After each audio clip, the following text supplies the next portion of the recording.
Today we're reviewing The Salt Path. Yes, this movie stars Gillian Anderson and Jason Isaacs, who are both playing Raina and Moth Wynn. Based on a true story, it's a couple that basically loses their house, they take out debt and they can't pay it back, and they obviously have a foreclosure and they have to close their house, give their house back to the bank, and they are basically broke. As they try and figure out what they're going to do in life, they're basically homeless. They decide to go down to the Southwest Coastal Path, which is about 650 odd miles, where you walk around the entire coast and just take some time for themselves. They obviously have a bit of a journey, they go on this walk, and they really just try to figure out what their next steps are going to be. Jason Isaacs' character Moth is actually going through a bit of an illness, so he can't really walk that well, so he has to kind of like take it step by step. And as the film goes, it really does build some concerns with his actual health. I think he's struggling from CBD. Gillian Anderson in the film though is fantastic. They're obviously playing this really vulnerable character that is going through a very difficult time, and I'm sure this is a massive trigger warning to many people who are going through these issues in real life. When you're looking a lot into the film, it just shows that there's so much more to life than having a house, having money, all of that.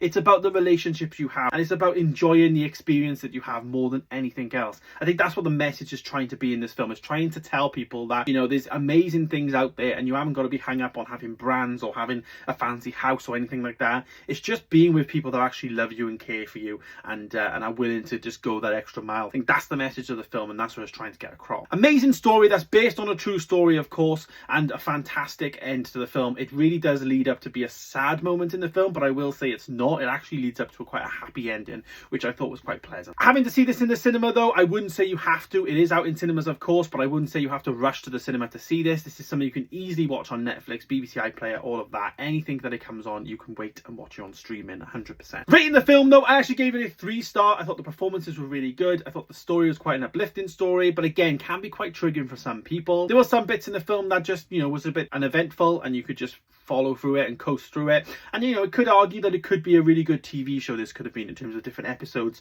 as they go through different miles. Have you seen The Salt Path? Let me know in the comments down below.